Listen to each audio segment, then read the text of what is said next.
बरोज़े क़यामत एक बीवी और उसके बच्चे अल्लाह की बारगाह में हाजिर होंगे।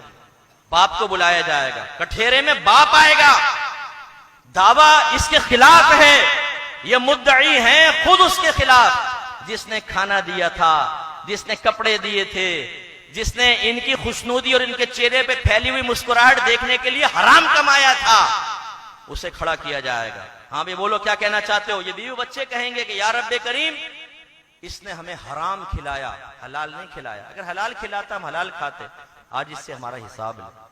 इसी तरह इतराजात होंगे तो सरकार फरमाते हैं अल्लाह ताला उसकी नेकियां निकालकर इनके नाम अमाल में डालेगा।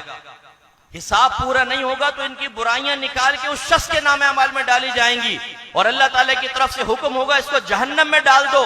तो एक फरिश्ता निदा करेगा, सरपरस्तों गौर से सुनिए, एक फरिश्ता निदा करेगा, ये वो शख्स है जो अपने बीवी बच्चों की वजह से जहन्नम में चला गया। अपने बीवी बच्चों की तरबियत करना आपकी जिम्मेदारी है। अब वो उसको कबूल करें ना करें वो अलग बात है, लेकिन सबसे पहले आपको पता होना चाहिए कि तरबियत कैसे होती है। तरबियत का माना क्या होता है? तबलीगु शै इला कमालिही शय्यन फशय्यन, किसी चीज को उसके दर्जा कमाल तक पहुंचाना आहिस्ता आहिस्ता। या वालिद का हाल यह है कि वो बाप बन जाने के बाद बेचारा तरबियत हासिल नहीं किया होता तो बच्चों की तरबियत कैसे करेगा? माँ बहन की गालियां वो बके, नमाजें वो कजा करे, हराम वो कमाए और बच्चों का जहन बनाए कि बेटा आज हलाल में कुछ नहीं होता, मौलवी मत बनना वरना भूखे मर जाओगे। क्योंकि कब्रिस्तान में जितनी भी लाशें आ रही हैं वो मौलवियों की आ रही हैं और सब भूख से मरे, सौरे के सौरे।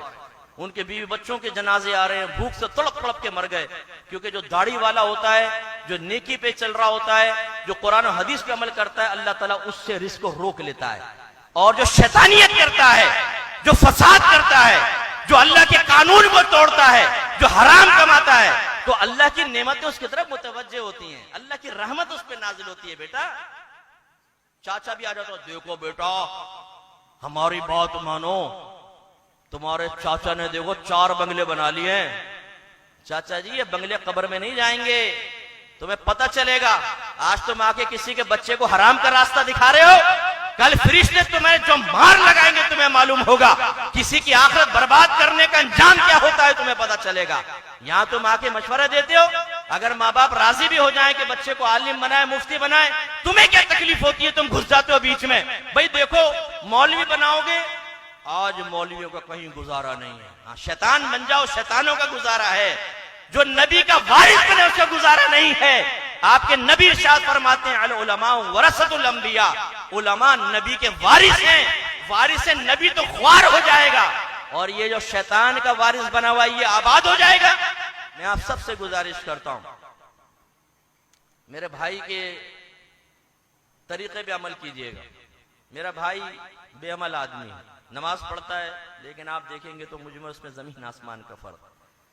जो हमने समझाना था समझाया, नहीं मानता तो कोई ठीक है, बालिग के ऊपर जोर तो नहीं हो सकता। लेकिन जब मैं माहौल में आया तो मेरे भाई के दोस्तों ने मेरे भाई को समझाया कि भैया तेरे भाई को क्या हो गया, मौलवी बन रहा है, इसको समझाओ। अभी इसकी उम्र नहीं है मौलवी बनने की। मौलवी बनने की उम्र कब है?